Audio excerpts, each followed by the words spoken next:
Namaste. Assalamu alaikum. Shalom. Mir. Pranam. Ni hao. Buenos días, buenos tardes, hitche. Konnichiwa. Sabarikura. Salangwa. Esh. Agape. Akwaba. Welcome. What up, though? This is the weekly consideration. So, I do the writing earlier this week. Today is the fifth day, the day numero 5 of the week. Jeudi,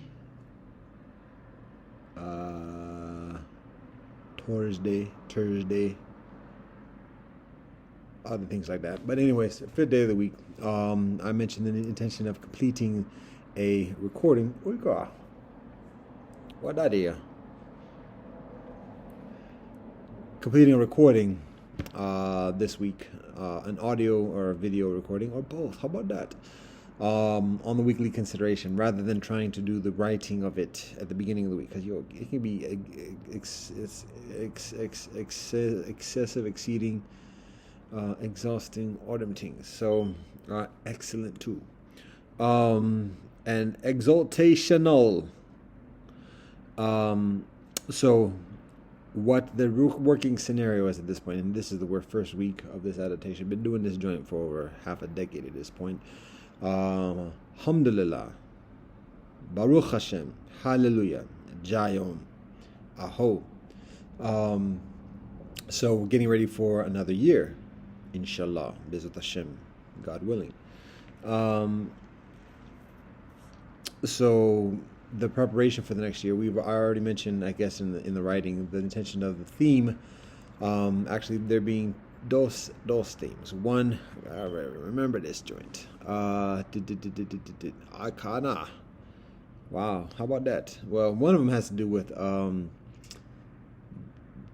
gritty and the nitty. So basically, one passage that involves like something that's just like very like something that's soul wrenching for me to deal with, something to that effect. And it's not necessarily going to be in every single portion, every single week, but something along those like what's the most difficult teaching or passage that I still work on, or that I had to work on, or whatever else. So that's the gritty. Then the nitty, just to match the poeticism, the nitty is like the uplifting joint, and it might be, I have to think about what the specifics were with this one, but it's something to balance that, because I've tried to avoid the negative joints, and try to focus on positive, constructive, and additionally, so this is the first occasion that I'm intentionally looking at difficult ones. This past year, the whole year of weeks is on the theme of towards a tender child, the consideration of sharing something that is accessible for just a tender child, even when that child is 88 years old, 88.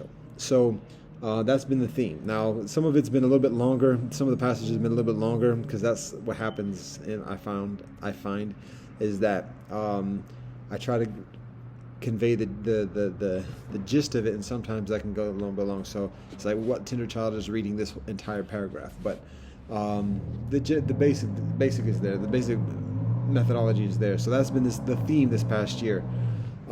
Still a few weeks to go in this one, but we're approaching the conclusion. Again, Bezat Hashem, God willing, Inshallah. So the upcoming theme, I've done different themes in previous years. Sometimes it's been affirmations, sometimes it's been reflections, and additionally. So this year, upcoming, again, gritty and nitty.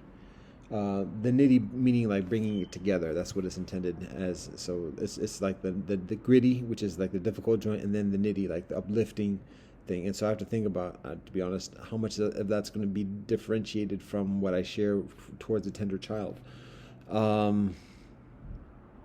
So I think there was something else for the nitty to kind of to provide some distinction, but it doesn't necessarily have to be different. But anyways, so that's one theme. Though both of those is one theme, which is a considerable amount right there.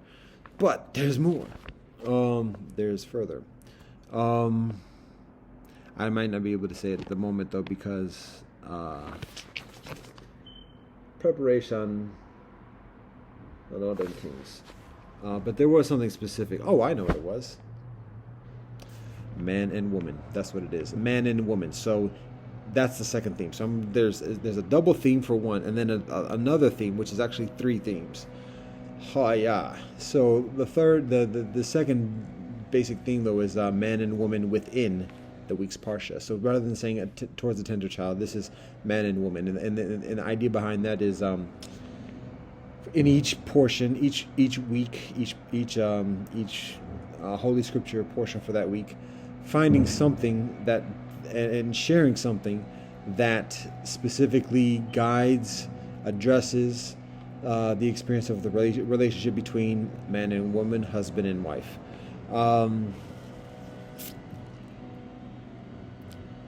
So that's again this upcoming year, beginning within about a month, the next couple of months actually. So in the meanwhile, we have the weekly consideration for today, and going back to like the intended methodology.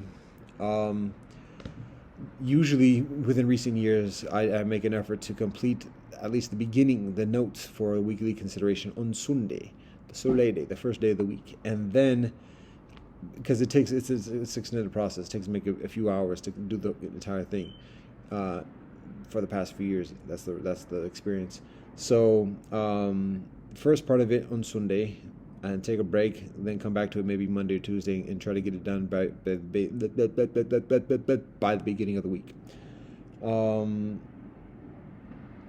But I find that when I try to do some further commentary or just giving updates about what's happening with the Sona Ashram, and additionally, it can go like 3-4 additional hours, and then that's at the beginning of the week, that sets a lot of things back. So instead, but it's beneficial to get something out at the beginning of the week, just so people can have it for those who are looking, and share, and also the intentionality of doing further studies with kinfolk in my immediacy, and having that available for that as well. So Sunday is getting it out, just the notes, just the passages, actually not even notes, just the passages. That's basically it, the basic gist of it, the sky report, and the passages, and that's it. So God willing, regularly putting that on Sundays, and then giving some space, let it marinate for a little bit, and then Thursday AMs is what I'm finding may be beneficial. So today's and in the AM, I didn't do it today because didn't plan on doing it today, and necessarily per se in the AM. And the head wrap is tight at the moment, is what I'm observing. So if I lift this up, you might see very large red marks across my forehead. I'm not going to go into jokes about revelations or anything else like that, but anyways, bada bada bop bop bop bop bop. AM, yeah, so not today, didn't do it today, but I'm in the afternoon doing it now. But my thought is doing it Thursday AM, and then that way having it posted by the time the conference call, or the weekly conference call is scheduled, convened, God willing. So we're asking for a lot here. So that's that. So that's like the nuts and bolts type stuff. There's a lot. Even just within the past week, in terms of studies, in terms of work, in terms of family life, and additionally, and ain't gonna get into it all at the moment because we got to get into it. So what I'm going to do here is just share some of the thoughts about the weekly consideration for this week. So almost 10 minutes into it, and now we're getting into the weekly consideration. So the weekly consideration is actually one energy level constancy, infinite levels of love constancy. So the idea of one energy level constancy is this. Like life is energy. We can talk about matter, but even then, matter it's continually fluctuating. So it's just going from one nature of energy to another nature, one state of energy to another state of energy. So that's just that.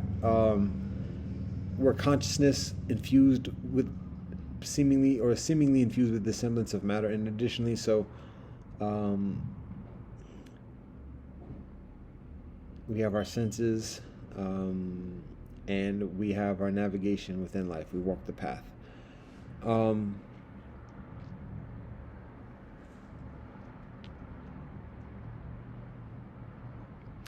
we need to sustain ourselves. We partake of nourishment in order to energize ourselves, and continue on and fulfilling our purpose of service, healing, and promoting the well-being of other life in this universe. And once we live in this universe, this material realm, for a certain period of time, we start to recognize the things that provide us energy, the things that are seemingly provide us energy, things that seemingly detract from energy, and additionally, and then we make decisions about the type of energy we avail ourselves to, what type of energy we consume in terms of nutrients, what type of energy we surround ourselves in terms of social experiences and relationships and interactions.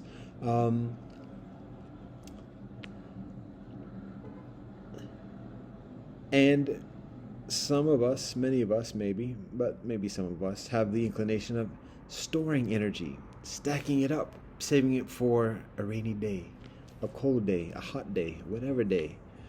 And having some semblance, or some type of semblance is a word that's emerging noticeably, some type of assurance or security or feeling of a guarantee because we stack this up. And then maybe a little bit of that stinginess that the prophets warn us about, from the Buddha to Muhammad sallallahu alaihi wasallam, and further. So my point for all this is that ultimately, like in this life, in this walk, amidst the energy, we have the exact amount of energy that we always have, and that we continue to have throughout life.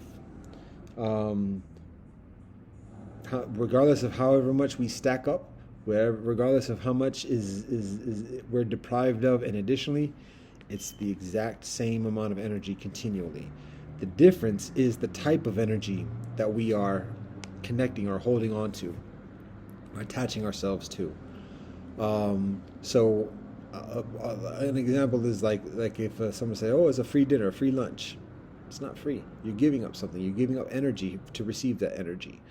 Exact amount, regardless of what the price is or anything else. Whatever energy you're receiving, you're expelling,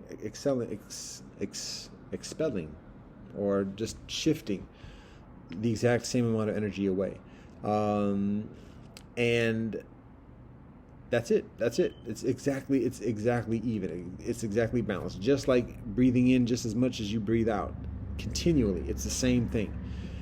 Same amount of energy going out, same amount of energy going in. When you get accepted to an exclusive university, this and the other, that's energy that's receiving, and you're giving up a lot of energy in that response. And so, regardless of all the privileges and exclusivities and how much to be thankful for whomever, whatever, you're giving exactly amount. Even if you're on full scholarship or no scholarship, you're still giving up the same amount of energy that you're receiving. It's just different. It's a different type of energy. So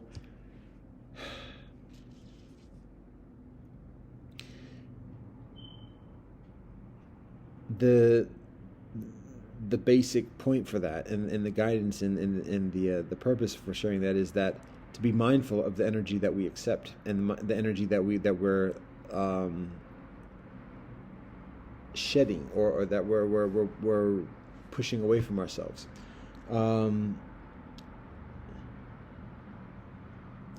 And to be mindful that the energy that we continue to exchange, that we continue to receive, and that we continue to extend or cast off, is optimally beneficial and healthy for ourselves.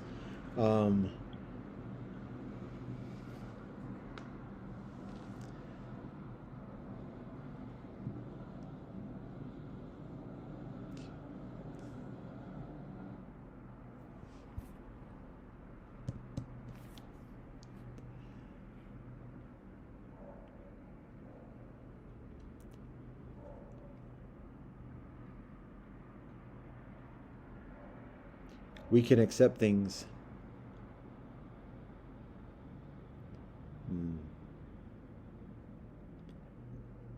We can accept energy that we have yet to be ready to utilize proficiently. And we can expel energy that is actually very foundational to who and what we are and what we do. We can accept energy for the purpose of just experiencing pleasure, and then it's expended. And that when we make decisions to accept energy that is not optimal for our well-being, that detracts from our life force. And when we make decisions to accept energy that is optimal for our well-being, that increases our life force. So what's the difference between life force and energy? Glad you asked. Not ready for that, but I'm glad you asked. Life force, as distinct from energy, may be considered as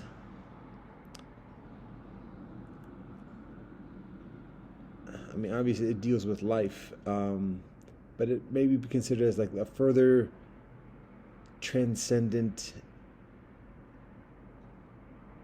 experience of the infinity of life, and the propensity of life. So maybe it's a matter of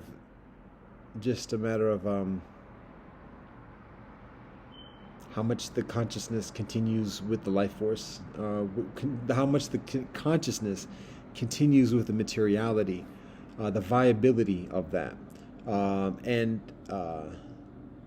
something along those lines. But I'm just gonna leave it at that, because I'm gonna clean up what I've been describing in terms of the energy and how it's all the same. An example is like sometimes we think something is just very lucrative, something is extremely valuable, and this and the other, and we think we're getting it for just nickels, pennies on the dollar, or whatever else, and think we're getting a bargain, but not recognizing how much we're actually giving up. For like, say university. I've been at the university recently, so I'm having the university experience in my mind. Beautiful time, very beneficial time, and additionally, but what's beneficial to recognize is what's given up. Relationship with family, huge thing, and I'm speaking from my experience.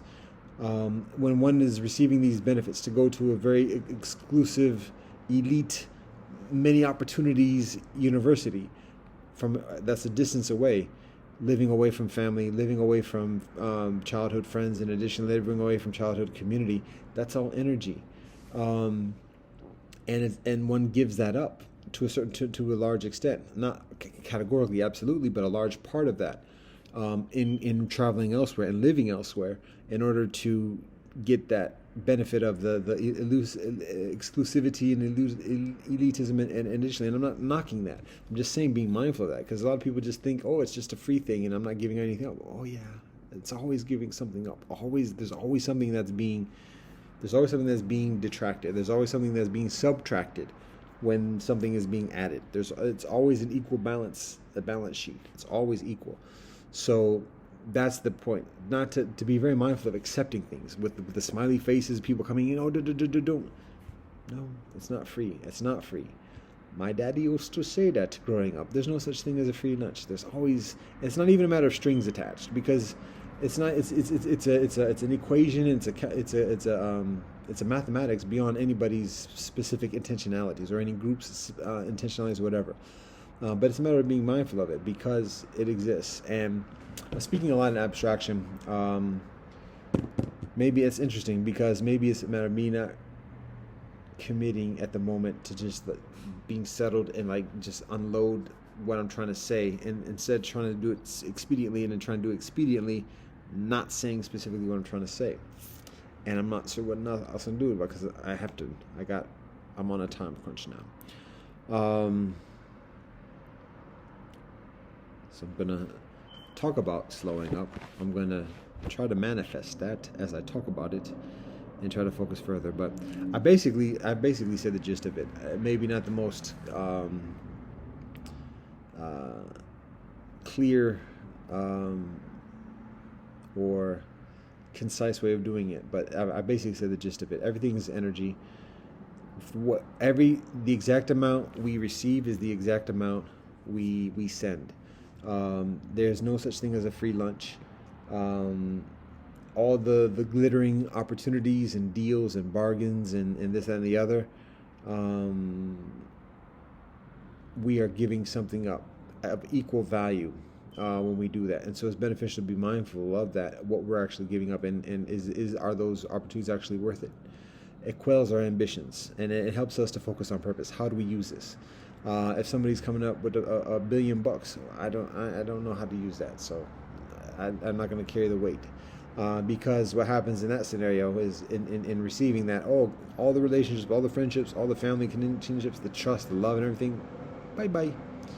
Very much so. Maybe 99%, 99.9. And so accepting the energy of the $1 billion and all the things that can be done with that, but then letting go of the energy of the modesty, the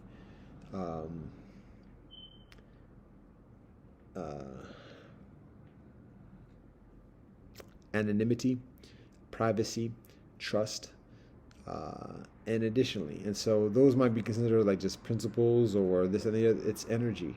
Stress, if we equate it into the context or the terminology or the lingo or the rhetoric of stress, anxiety, and once people start popping pills to solve those experiences of dis-ease, then the notion of energy might become increasingly evident.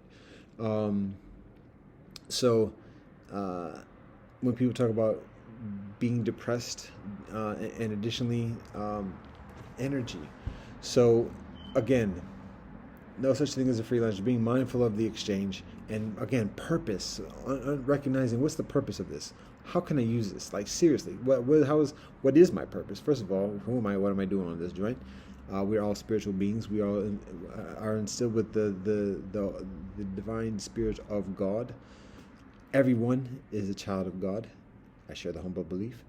And we all have a skill. We all have a talent. We all have an instinct. We all have a gift to provide healing to others in one way or another.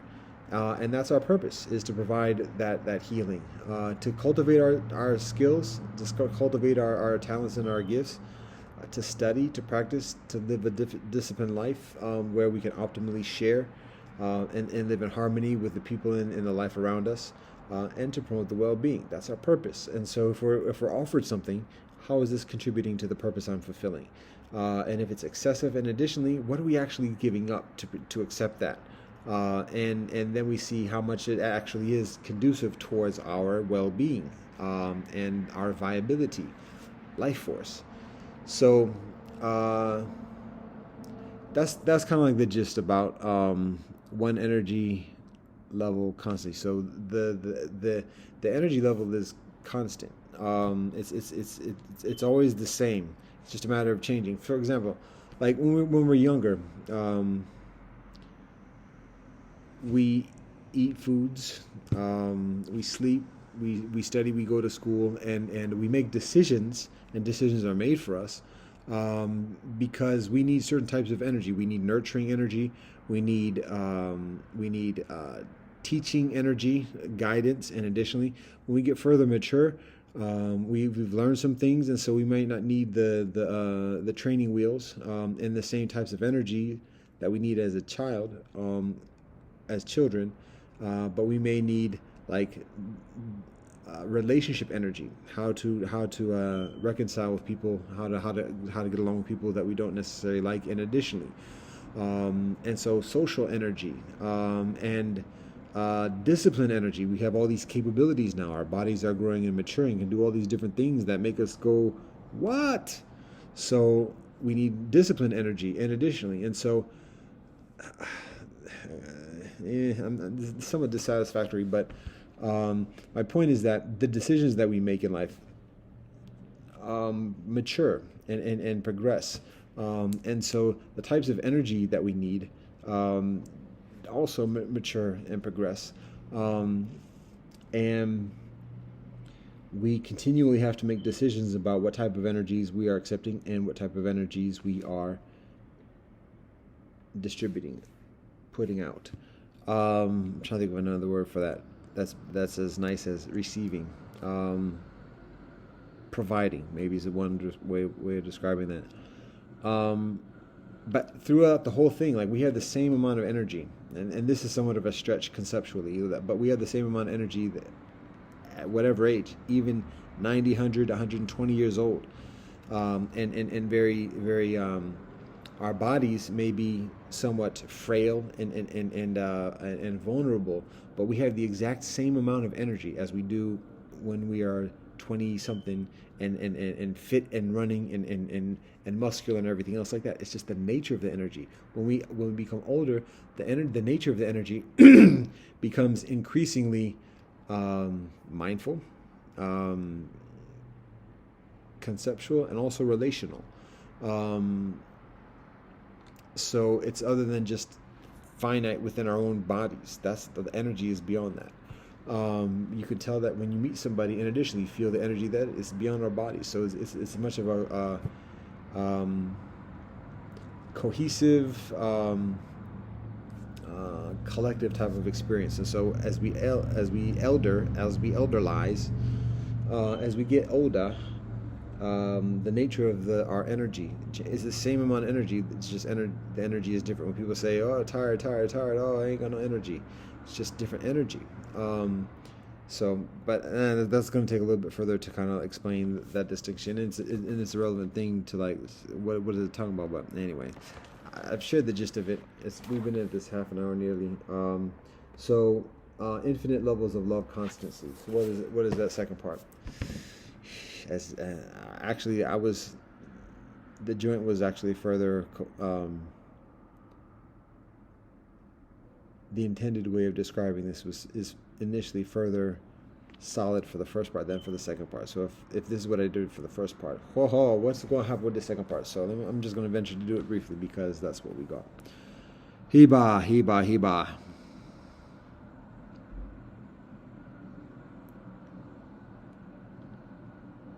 Alright, because I got some commentary as well after this joint. Infinite levels of love constancy.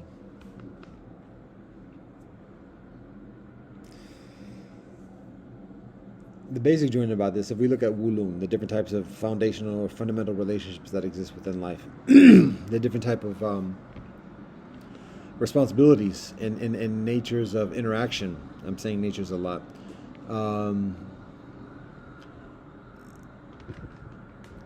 There's a gust of wind that just comes through and blows the papers.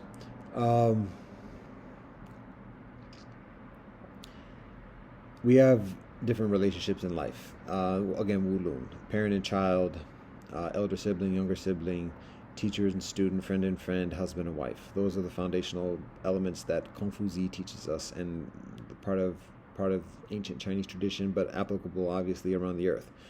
And so each of these, we can recognize the relationship. We can define or describe the relationship in terms of love. The love that a parent has towards the child, the love that an elder brother has towards a younger brother, the love that a teacher has towards a student has towards the teacher, a love that a friend has towards a friend, love that a husband has towards a wife. Each one is different. We can talk about in Greek agape and all the different types of the 4 different types of love, and additionally.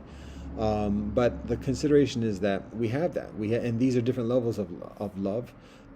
Different types of love, but then at the same time, different degrees, meaning that there are people who are increasingly proximate within our lives, increasingly immediate, where we invest ourselves increasingly towards, and there are additional people whom we love, but maybe at somewhat of further distance. So the amount in which we extend ourselves concerning love and providing love is there's an infinite amount of different levels in that respect. That's somewhat towards the point that's being conveyed here.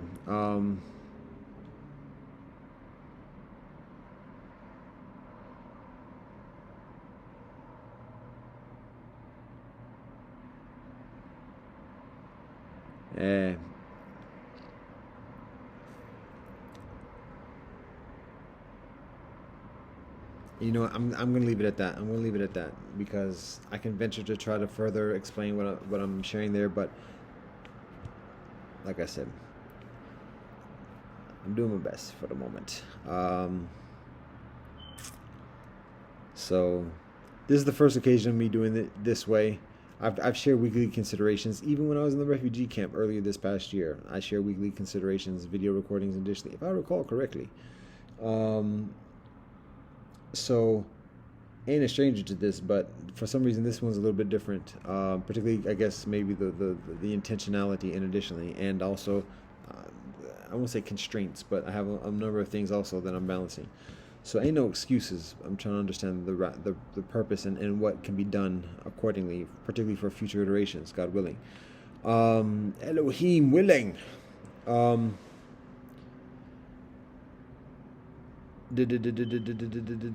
that's what I'm gonna share for this one. One other thing I'm gonna add, just in terms of like a nuts and bolts types thing, is that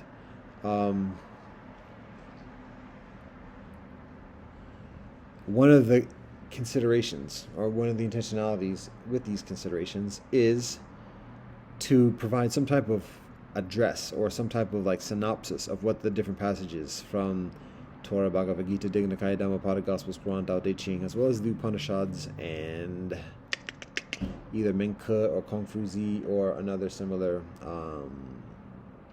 text, or the four classics.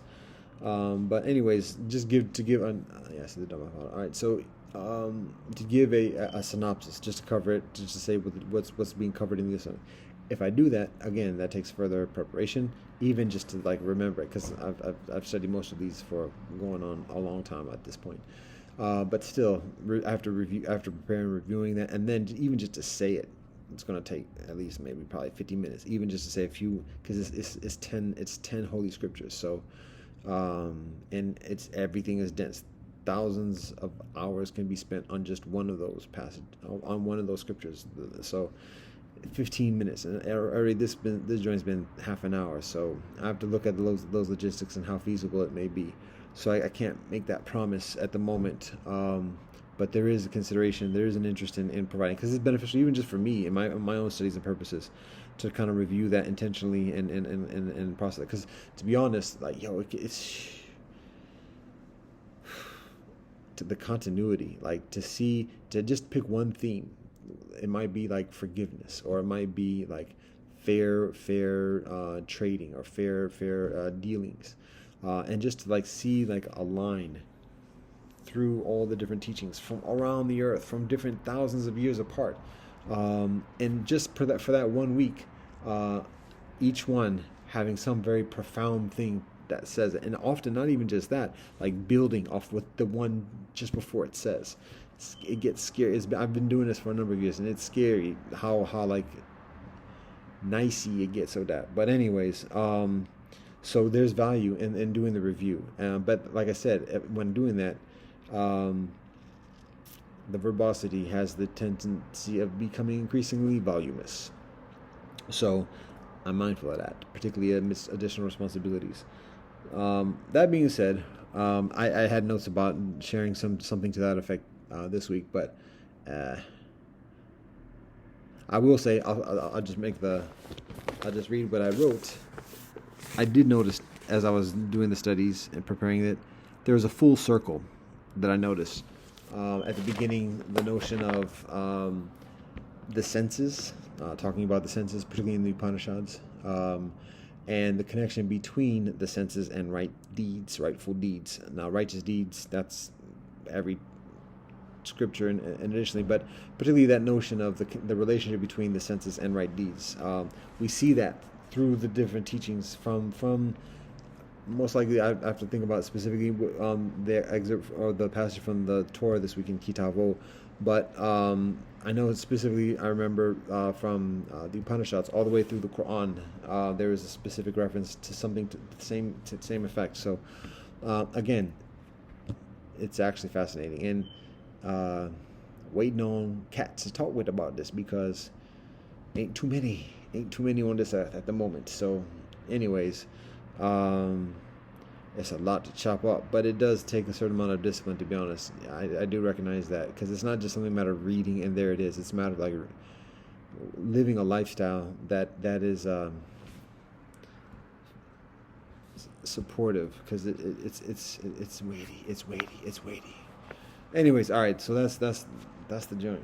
That's the joint. Um, in terms of like contemporary experience, I didn't obviously didn't prepare notes for this too tough. Um, I will say, like, based on recent conversations that I had with kinfolk, I've been asked about recommendations about preparing for life, and about society conditions, and this and the other, advice about village building. And one thing that I recognize is that the whatever advice I provide, it it's not necessarily directly applicable to where many people are at this moment, because what I do at this moment is the result of living in a very, very, very, very distinct lifestyle, a different lifestyle, a disciplined lifestyle. I'm not going to be too uppity and not too self-deprecating either, but there is a specific discipline that I live. I ain't perfect. I ain't better than nobody else. I ain't worse than nobody else either. But I do practice a certain discipline, and the point is, I'm out of the system. I'm outside of the system. I engage within the system to connect with kinfolk who are in the system. But foundationally, I don't have a bank account. I'm not a U.S. citizen, despite what people might say in terms of my recent travels. And additionally, I'm not. I've never voted. I don't drive a car. I don't pay rent. I haven't filed a tax return in over 20 years. So, and I'm not bragging. I'm just giving examples of, like, I'm fundamentally outside of the system, and that's not any hooray whatever. I'm just saying it's because of that I'm able to have a certain amount of perspective and methodology. So when people ask me about things, like, we come from a place where we talk experientially. We talk about what we know. And it's not a matter of, like, studying something and saying, "Oh, do this." It's a matter of we have our credibility because we live this. And so, any advice that I have, it has to come from me, my experience. And if I know somebody's not committed to the same type of discipline and lifestyle, and additionally, like, the advice that I provide, it's going to be, I don't want to say colored, but it's going to be it's going to be somewhat, I don't want to say skewed or whatever else, but it's along those lines. And I try to be responsive, but I guess, again, the basic gist is that I'm out of the system, and I'm outside the system. So it's beneficial to recognize that. No better, no worse than anybody else. It's not any great thing to be outside the system or whatever else, but it's very difficult, to be honest, actually. I appreciate it, and it's actually beautiful, but it's actually very difficult. So one of the things that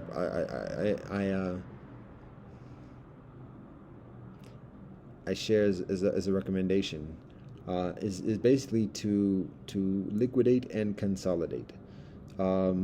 But again, like, I hesitate in even recommending that, because what I observe that many kinfolk are actually intending when asking me these questions is, how can kinfolk get a bigger slice of the pie? When they see somebody else or another group or whatever having something, they want to have something of that too. Why can't we have it? And how do I get that? Tell me how to get that. And it's like, that's not how we do. And I know how it works, and I know how it's done. But I also know that many of the cats who want that aren't willing to give up what's necessary to get that, and don't recognize and don't want to recognize, like, what is given up. Again, the energy, what is given up to acquire that. If cats wants a big house, okay, congratulations, here's a big house. Now all the family that you had before that you wanted to fill the house with are now gone, because the relationships have deteriorated. The communication, the trust, the affection, and everything else like that has been estranged.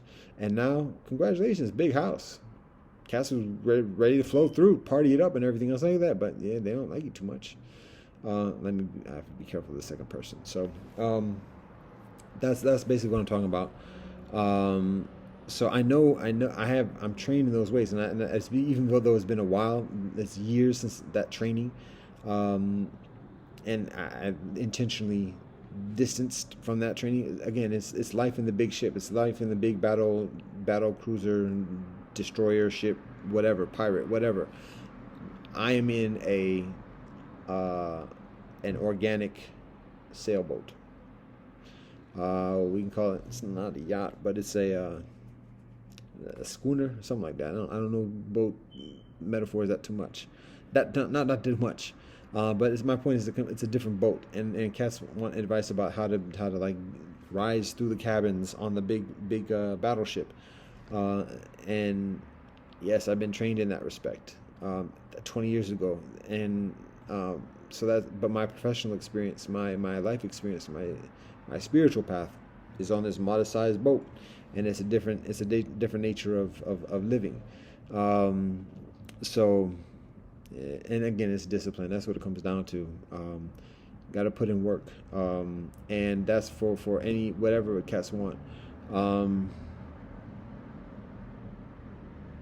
right. Anyways, I can talk about Rasta villages, Rasta Deer Park villages, Rasta World Citizen Schools, and Rasta Seva and One Love Trust.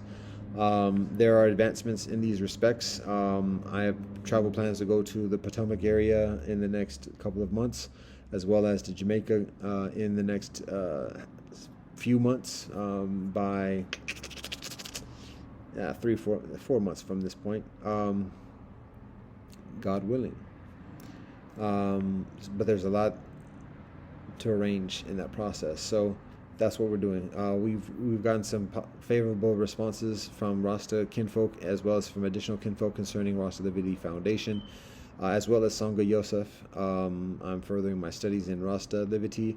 We've begun reasoning sessions here in the Cuyahoga area. We've done Naibingi for Brothers Beginning here in the Cuyahoga area as well, and it's beauty. It's beauty. I'm working on a presentation for Rasta Liberty Foundation at this moment. One of the things that I emphasize, I've described before, but I emphasize now, there's a lot of details. A lot of this is being like brought together from what we've worked on for many years. And again, just sharing it through the experience in the context of Rasta, but working with the same kinfolk that we work with for a long time, and getting increasing amount of responsiveness as well, particularly coming from Rasta Liberty, Rasta relationship. But that being said, one of the things that we are emphasizing in terms of our methodology for establishing Rasta Deer Park villages is securing land without money. And that takes doing. That takes discipline. Primarily through governments. And it's a matter of the governments recognizing the benefit of the venture, the lifestyle that we share, and the service that we provide, such that the government is willing to provide a certain portion of land for us to establish our villages there. And that's the methodology. So in actuality, the prospect is establishing a venture that does not utilize money. Receiving contributions utilizing silver, having stores of silver, issuing credits, and facilitating economic transactions, contracting with contracting with institutions and agencies based upon these arrangements, establishing a reputation of reliability and trust, and building modestly, not having a lot of frills and spills and everything else like that, focusing just on what the basic necessities are within a village, organic, off-grid, and that involves, yes, initial contracting for the construction and renovation for that, and then also continual maintenance. But essentially, with villages established, the villages being self-sustaining, and the primary considerations from that is simply and basically communication between villages, which requires often these type joints, and then which is somewhat difficult to independently source, and then also transportation. And actually, that is increasingly accessible to source, but that takes a certain amount of further preparation. But that's what the ongoing priorities are, is the communication and transportation, um, and continue to focus on ethical cooperative economics, and providing the service for our villagers, the essential social services, health, education, making sure the kinfolk in our villages are provided for. It's a hefty price, 50% of people's income. So that's heavy, but again, you see that in Denmark, in Scandinavia, and additional places as well, where there is that social safety net. And in terms of what governments are going to give up land, Oroville is one example. There's a very, very substantial precedent for governments providing these types of land tracts to institutions and initiatives that are deemed favorable. And so, it's organic, multicultural. We had a term for something we share. Organic, multicultural healing or service, something to that effect. But that's one way to describe what we do. But recognizing that Rostalivity is a spirituality, it's a mystic religiosity coming from an Afrocentric experience and context, from Eurocentric persecution, affliction, drawing from Mediterranean doctrine with Asian guidance, and on native Western Hemispheric land. So the emphasis within Rasta is on nature, modesty, and positivity, one love. And that is a very rich premise from which to share the principles and practice of world citizenship, particularly when it's bolstered with the Panchasilas, the ethical discipline that the Buddha shares as foundational. There's a lot of benefit to provide towards society, towards adults, towards children, towards families, towards professors and teachers and students, elders, and additionally through music, through education and culture, and additionally. So this is the service and this is the benefit that we provide, and that governments value.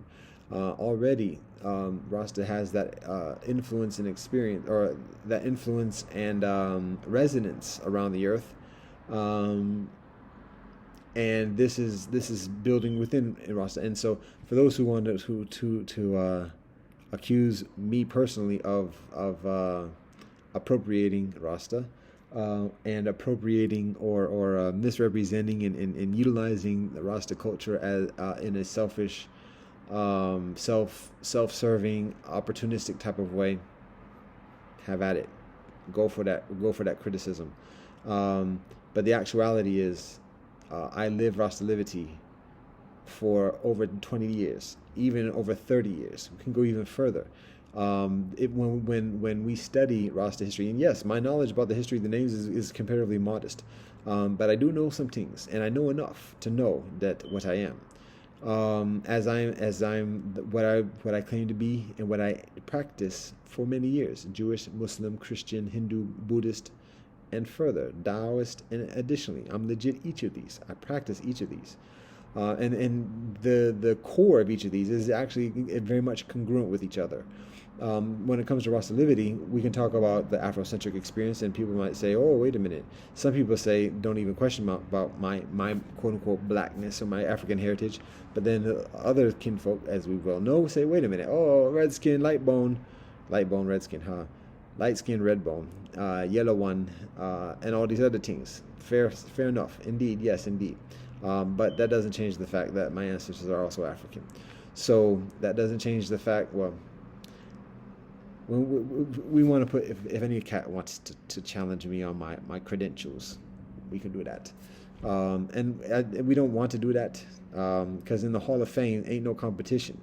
So I ain't trying to down nobody. But if cats want to come at me, it's unnecessary, first of all. And we can let go of that predatory stuff. But anyways, Appropriation. I never said I'm born in Jamaica. When I talk this, that, and the other, I talk that way because I am that way. And I've talked that way for a long time, across the board. Sometimes I can speak in a very Eastern, what is it, the Eastern, East Coast, what is it, New England style articulation. It's not the King's English, but the Republic's English, perhaps. Because I'm born and raised. I say born and raised, but I'm raised in that culture, and additionally, and so there are occasions when I speak like that, and there's occasions when I don't. And so, welcome to the mixed experience, and it's 100% legit. So, anyways, who am I venting at? The wind. That's enough on this type stuff. There's a lot of other stuff. I've written a lot of it at the moment, so I'm gonna work on that. There's another book actually in the works. I've done 3 books. I'm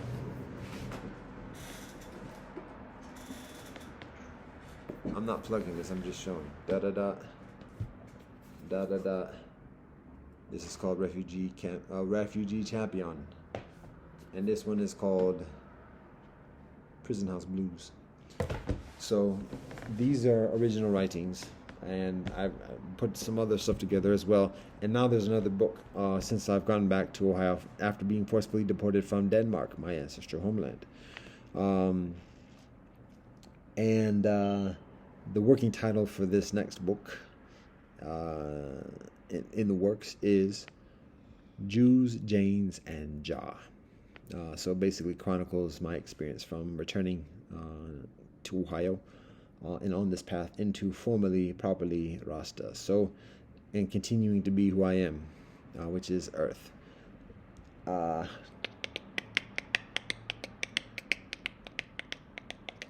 think I'm going to wrap it up here because there's a lot that I can say, but in terms of being concise and purposeful, I've completed some writings, like I said, that speak to what I would have to say in this past week. I've already lightweight fumbled the weekly consideration. I've said the gist of it.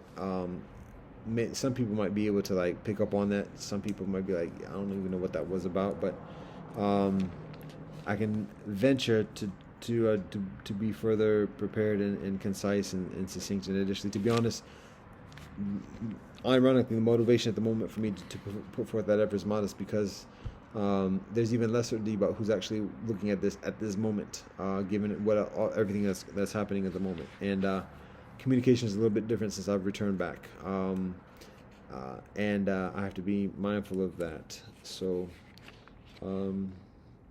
just trying to see if there's anything particularly to share at this moment. There's a lot of. I'll share this. And then with this, I should wrap up. Before I share this, I will just say there's a lot of things that are concise, that are beneficial and decent. But the fact that I've already written it it provides this motivation for me to articulate it here at the moment. And so, what I will share is this. I've talked about groundlings and cloudlings before. I've talked about the culture of groundlings, the benefits of nature, healing, relationship amongst the groundlings, and amongst cloudlings there is the benefit of concepts, ideas, thinking, as well as technology. The pollution from cloudlings being mental. Anxiety, stress, predatory, derogatory, devaluation, dehumanization, and putting these things on people like mules, and literally manifesting dis-ease, and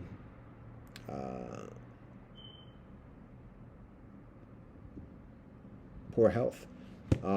Because of that, the mental pollution, all commercials and all these things are called stress and fear and confusion and lies and all of that. is mental pollution. So that's from cloudlings, and from groundlings is body pollution.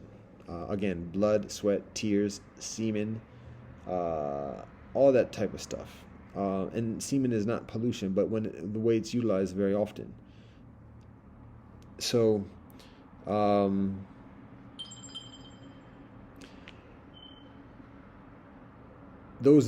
that's the nature. Those are the tendencies. And again, people can have themselves, and it's not just white people who are cloudlings, and it's not just black folk that is groundlings. There's black folk who are cloudlings, and there are white folks who are groundlings. So around the earth, there are certain proclivities according to habitat and nature, and additionally, but that's just the thing. So all that being said, here's the consideration for the moment. This is from recent conversations too. The Eurasian DNA wars, what we must in right now. The Eurasian DNA wars. So this is a little bit of a large step from the cloudlings, groundlings things, and there's a number of intermediate kind of explanations to like establish the premise very solidly. But for the moment, what I'll share is this.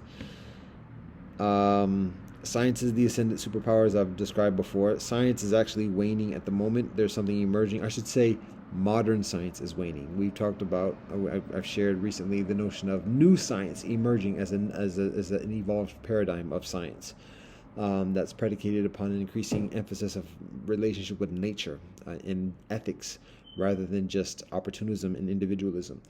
So, new science emerging amidst the waning of modern science.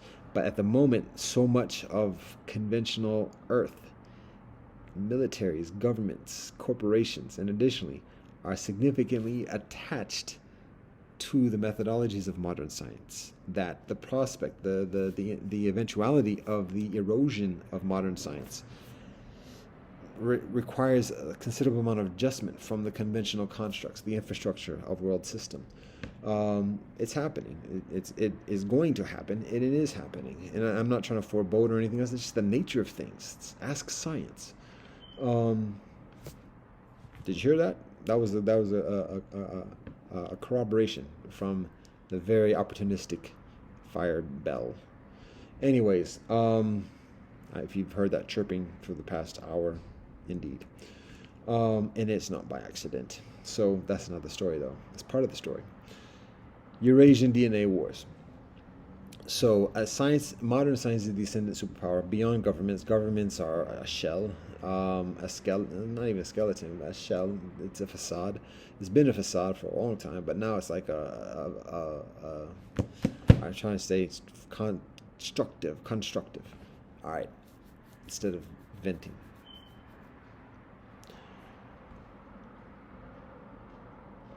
Modern science is the ascendant superpower.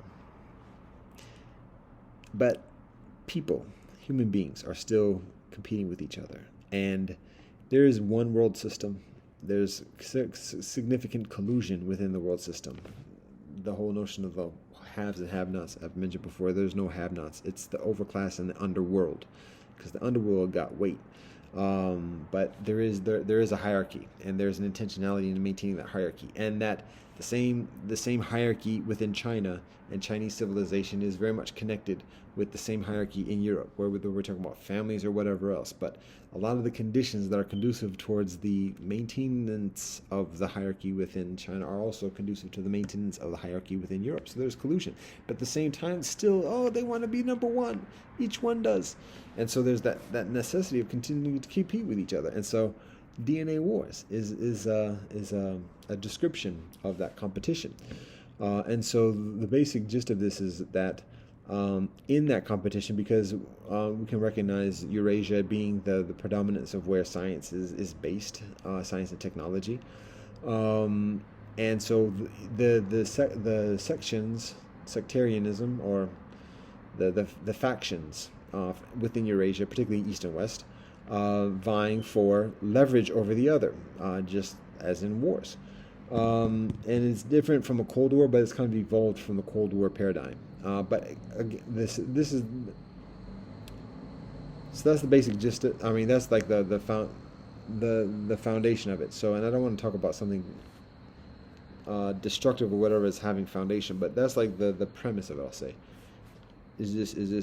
Oh, is it? Oh, ooh, ooh, ooh, ooh, ooh, ooh. All right, that's the premise of it. Distractions. I'm distractions. That's the premise of it. Eurasia, competition between East and West, and in that competition, to be honest, the South is just perceived as like a non-entity, and I won't say non-entity. That's rather derogatory, but and I'm trying to. That's not my perspective, and I don't want to put that on. I don't want to impose that, but that's often what can be observed in terms of the approach from the North, particularly the North. So, and I'm not hating. Can we say facts? But basically, in that competition between Eurasia of leverage between each other, like the South is perceived as just like a not a threat, and when somebody is competing against like number one and number two are competing against each other, the others are looked at as like number 5 or number 10, and so it's like not even paying a lot of attention to it because it's perceived as being too easy or whatever to like thwart or whatever. So at the meantime, it's a matter of maximizing our attentions towards dealing with the number one threat. They're the contenders. It's like being at the top of the tables in the football. These are the ones that we concentrate. We get ready for these games, or these matches. So that's how it can be perceived that the North perceives the South. Again, this is Africa. This is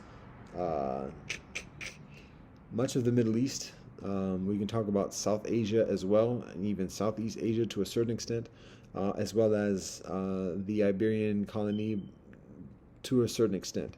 So it's just focusing Eurasia. That's it, primarily. And in that context of the contestation,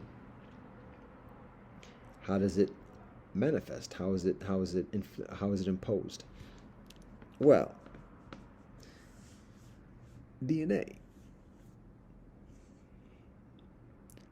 Targeting specific types of DNA to weaken the population of the other, to reduce the population directly, to damage and minimize the economic system of the other, productivity, and additionally even just new discoveries, and additionally, but it's very much comparable to the methodologies in World War II, particularly of bombing. How initially, like the bombing was towards specific military, or not we're saying initially, but oftentimes the bombing is towards specific military installations to reduce the opponent's ability to attack and withstand attacks, and then eventually gets into infrastructure, bombing bridges, bombing train tracks, bombing factories, and additionally just to weaken the system of the other, so that eventually in the war of attrition, one side prevails over the other. And so that methodology can be compared to this scenario, or this articulation of, or this observance of the Eurasian DNA wars. So in this, again, in the laboratories, the DNAs and everything else is and I have to be very mindful. I'm giving this as a scenario because there ain't going to be too much hard, fast evidence of like reports and memos, and additionally because the system is next level at this point. So it's like you're not going to see it, and if you did see it, you can't trust it anyways because anybody can put that together. So I have to be mindful of how much I accuse without that type of a testimony. But this is based on a number of things. We can talk about intuition. We can talk about revelation. We can talk about just track record. We can talk about progression and logic. But in this scenario, the laboratories find out diseases, manufacture engineered diseases that specifically target a type of DNA. The DNA that is perceived as most competitive and most threatening towards the other side. or towards one's own side, I should say. And so uh, then there are trial runs of seeing how the DNA works, what kind of effect it has, how it who does it affect, how the other side responds to it, and additionally. And so what we see a couple of years ago in terms of the world, and the whole health concerns, and additionally, can be recognized as a first go around of bombing. Where one side bombs another side, and the other side bombs the other side, and then we see what the aftermath is of that. And then people people scatter, the economies do this, that, and the other, and we see how each one responds. And to be honest, if we look at the track record, I don't watch the news. I'm getting it from second, third sources, or whatever, or actually direct sources, but less in the conventional sense. So, but from what I observe, it may be considered that Asia looked a little bit stronger in terms of responding to it, than the Euro Western side. And when I say Euro Western, I'm talking about Europe and the United States, Canada maybe as well, but predominantly the United States and Europe. It seems as though the bombing of the ailments, the disease, had a further detrimental effect, near catastrophic effect. I won't say near catastrophic, but very severe effect within Europe and the United States than in Asia. And again, that's on very partial information, but that's in terms of like the initial affliction, and then also the responsiveness of how it's able to be quelled.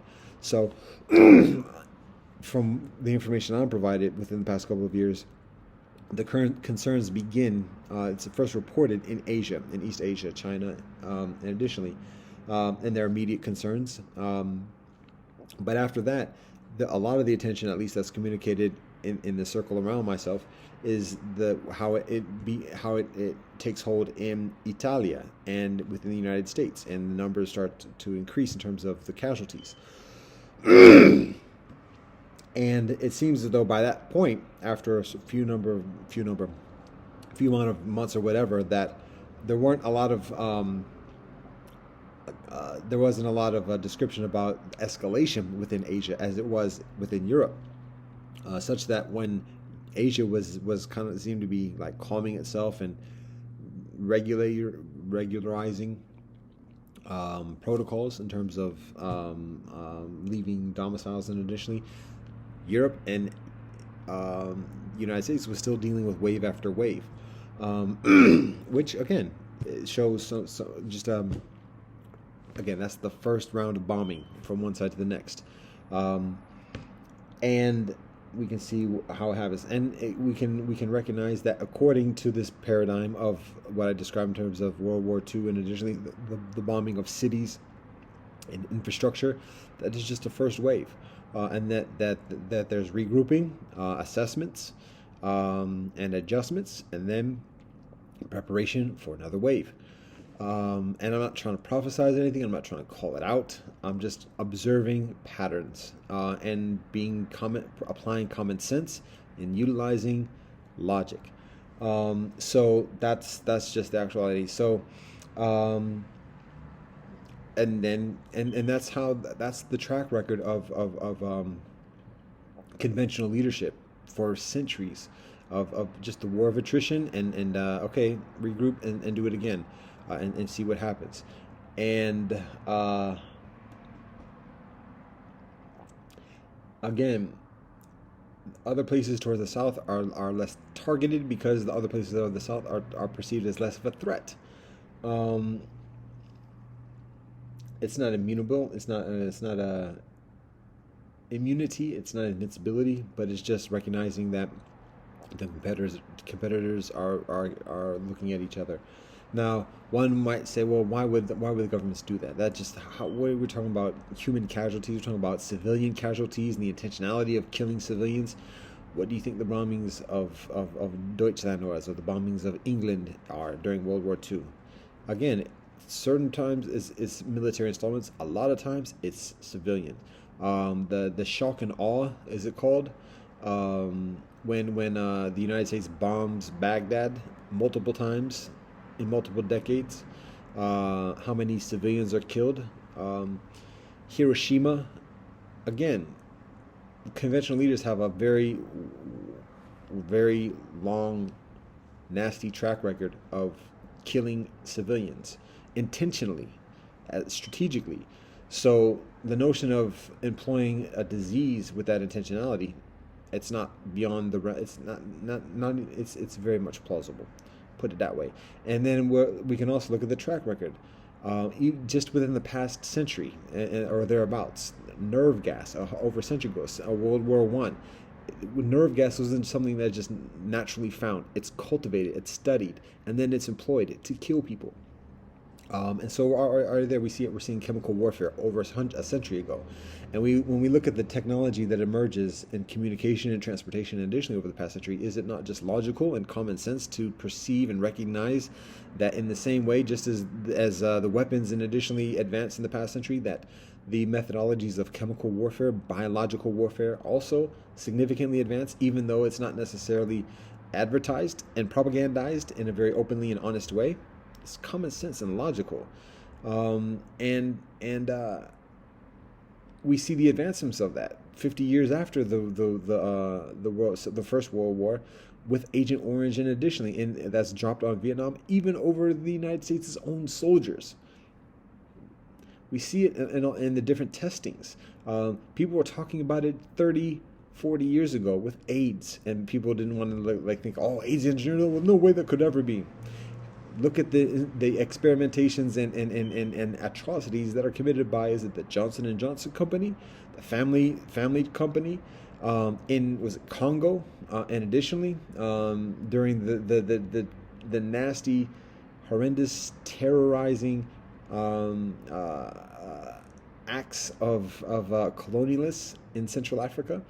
So there's a strong, huge track record of this happening, and a track record of people hiding from it and avoiding it and not wanting to admit it. So again, I'm not hating. I'm not saying down with this, that, and the other. It's downing itself, and I don't have to do anything. And something else is upping itself. So regardless of what I say or do, I'm just communicating observation. And the consideration is to find our harmony and our peace and well-being optimally within these conditions. And that's not done by hiding and lying about it and pretending it doesn't happen and just hoping it doesn't happen to us. It ain't gonna happen, because it's gonna happen if you try to make it not happen like that. That doesn't make sense. Got it, right? So honesty, modesty, taking a distance from when we see it, and how much we depend upon it, how much we feed off it. And additionally, so one of the reasons why I proclaim not being a U.S. citizen. So it's not all about me though. And I actually have to be about it, because I said I was going to go an hour ago. This is what happens.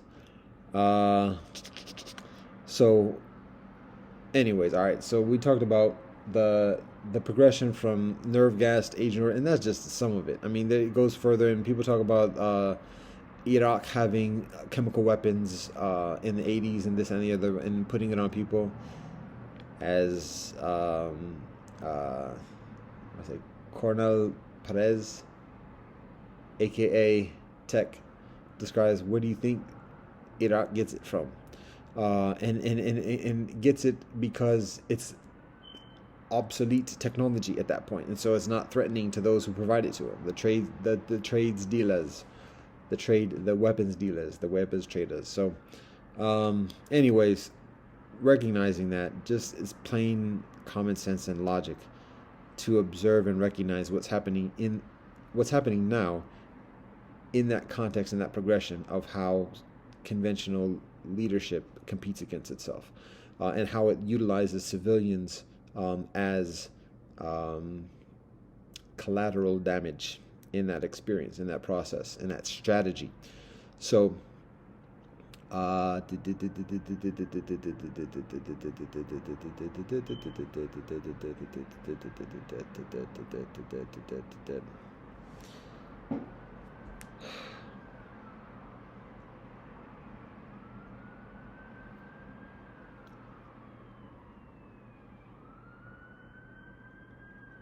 there are solutions. Like I mentioned, withdrawing as much as possible from the machinery that does this, living an ethical life. And again, it's not a matter, because the notion of living separately from society, from the world system, or the conventional infrastructure may be perceived as being what's it called? That thing when people betray something. Not Benedict Arnold was accused of traitor, sedition. That's what it's called. It's about being cooperative, like talking to the groups, like, look, we don't want a part of this. We don't want to be number one. We don't want to take your spot. We don't want to take your enemy spot. We want to be peaceful ourselves, and that's beneficial for you too, because it provides stability. And when all the dust is cleared and everything else like that, you're going to need somebody to build up again and teach your children how to do things in a nice way. We've got some constancy in that respect. So you want us to be somewhat around, nearby, and have a proficient relationship with us. Because even if you have that information about how to live that way, ain't got a lot of trust afterwards. And after the nasty business is done, the relationship with children, again, as I mentioned before, is sacrificed. That relationship is sacrificed. And so parents can't talk normal and straight to children at that point after doing nasty business. And either the children catch on and jump on board and say, oh, can I get a slice? Or the children catch on and opt out. Or the children just live somewhat, it's not obscure, it's not obtuse, it is, I just say, ignorant, for lack of a better word, and that's not meant as derogatory or anything else, but just unaware, unknowledgeable about what happens, until eventually maturing enough to the point of recognizing that. But either in that latter scenario, where the children do not know, are not aware of what's happening, parents are unable to talk to children straight at that point. And thus, because of that, for reasons the child has yet to learn, the child doesn't trust the parents, because they just get the vibe of like, yo, something's not right here. And so children look for answers otherwise. And so anyways, like I said, we share what we share. Earth civilization, honesty, sobriety, peace, chastity, sharing, modesty, nature, positivity, with everybody. And we pursue optimal peace with everybody. And we work towards working and cooperating with everybody, genuinely, and optimally. So that's one of the reasons for supporting what we do. Anyway, fatigue at the moment. Fatigue. And that's gonna be a wrap. Ain't the most positive, or I shouldn't say not the most positive, but it ain't the most like upbeat, cheery, rah rah rah type of pep talk at the moment. But this is what you get, because this is what it is. Like I said, I work, God willing, for next week. Next week, yo. It's heavy next week.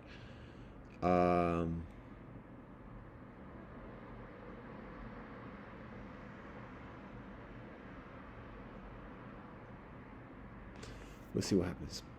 All happens according to the will of God. So, in the meanwhile, peace and blessings to you.